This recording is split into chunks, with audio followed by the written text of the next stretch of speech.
Hey guys, how's it going? John the Pilot.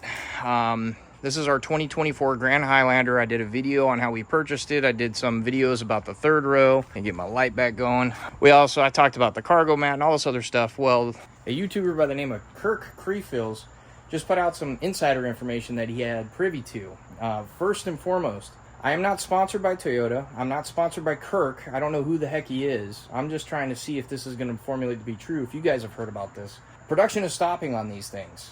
There's a safety issue for the crash, the left side quarter panel right here. If the vehicle takes a crash and the driver's sitting in there, there's a very high probability that their head will hit this A-pillar. Now, when the crash shows, and I'm going to try to see if I can go ahead and rip the video and put it in this so you guys can see what I'm talking about. But the vehicle takes a hit here, and the vehicle's moving in this direction. You're going to have the force applied this way. What happens is this curtain airbag deploys, supposed to shield the driver all the way here. The airbag deploys from the steering wheel, and it's supposed to prevent anybody from smashing their face into it, or the dash, or the windscreen. But what happens is, since the force is applied from there, the crash test dummies are showing its head smacking right into this A-pillar, which could be really, really bad. So, yeah. That's pretty crazy. Toyota's not doing too good lately. The Tundras have a massive recall. Some of the 2024 Tundras the engines are blowing, and they're not a part of the 2022 and 2023 recall. It's going to be really interesting to see what the heck is going on here. I'm not a Toyota hater by any means. All right, I know some of the trolls are going to get on this and be like, you're overreacting or whatever. Point is this, is I'm a concerned consumer. My family drives this. My wife drives this. This is a brand new car. I should have kind of waited to make sure that the first generation of these kind of went through the cycle. I'm pretty sure Toyota is going to be a great car no matter what, and once they get through this. There is not a fix if they think it's the airbag in here, or if they think it's the headliner stopping it, or whatever. They don't know what the fix is going to be, but the production is supposedly supposed to stop tomorrow on these 2024 Grand Highlanders. So what does that mean? That's going to be an opportunity for the car dealers to go, depends on how it's marketed, right? So it's going to be very, very interesting to see what they do and what they say. If they come out and they do a press release saying, hey, we're sorry, or if they just sweep it under the rug. And what happens is car dealers go, oh yeah, there's a slowdown because of COVID over the production, and they start jacking up the prices again. That's some shady business tactics, and that means that Toyota's leadership is falling apart, and that's pretty scary. So I'm not a Toyota hater. This is my Tacoma. It's a 2018 third gen Tacoma. My mother-in-law, she has a 2018 Avalon. We love Toyota. It's been a fantastic vehicle. I've had two of these before. This is my third Tacoma. So, I don't know what's going on. And I just want to let you guys know, because safety's pretty important. Another thing, too, is when I'm gone and I'm out working doing my job as an airline pilot, I want to make sure my wife has got something dependable and safe. It's not like it's an extravagant vehicle. It's the mid-grade 2024 here. So the problems are starting to show up if this guy's reporting is correct.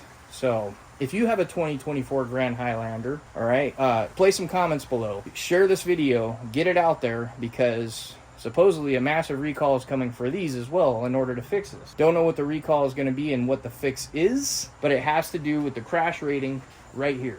So you don't want to, if you're driving, you don't want to smack your noggin into the A-pillar. Anyways, very interesting. All right, so I'm going to be in the car. I'm going to talk about one weird thing that has happened to me. I was all by myself in the Grand Highlander. I was leaving a grocery store, and I turned on the car like what you can see it is right here. It's in park, right? So if it's in park, that means the parking brake should be engaged. You can see it right there. What I did was I put the car in reverse. Oh, close the door all the way so it doesn't make that noise. I put the car in reverse. This is just a button now. There's no lever to pull. There's nothing to push down by your feet. There's nothing to push down there to make sure you could release it. Everything's electronic now in cars. This is in reverse. What I saw, and you could feel it, was the park sign was on, and the car was not releasing the parking brake. So the next thing I did was I put the car back into park. All right, I could feel the parking brake depress. You can see it come back on. All right, I didn't feel any of that. What you feel is like this. You feel a very, very light a very light movement of the brake pedal, because that's the parking brake engaging. All right, and it looks like it does it by some electronic servo. I'm not 100% sure how that works. But I thought if I needed to reset the system, I went back to reverse, that I would get this result right there. You can see the parking brake is gone. In this specific instance, it would not release, and I don't know why. So what I ended up doing was I turned the car off, I turned it back on. It must have reset the computer, right? And then it finally released. Don't know why. Was it a computer glitch? Probably. We're introducing a lot more computers into cars. So guess what's going to happen? You're going to start seeing these weird glitches. The other thing I'm not 100% sure is, I'm going to do more looking at this infotainment center is all connected through the AT&T cell phone towers. And it's to my understanding that Toyota has got a system now where they send over-the-air updates in order to your vehicle to make sure that it has correct software, which I think is great. It makes it a lot more convenient. You don't have to drive to a dealership. However, with that being said, I think we've all had to restart computers before. We've had to restart our iPhones. You've had to close an app and open an app. If you're an Android person, I'm sure you've had to deal with the same thing. We all know that every single computer system has never ever been perfect. Mechanical things have never been perfect. So I'm wondering if that could have been just a glitch in the system. If you have had an issue with your parking brake in the Grand Highlander, please leave a comment below. I would love to know if you have. And if you are thinking about purchasing a Grand Highlander, just be aware that they're going to supposedly halt production tomorrow, which is going to be, was it June 20th? 2024. And if that's the case, the supply is going to go down until they get the fix, and then they can actually start selling vehicles again.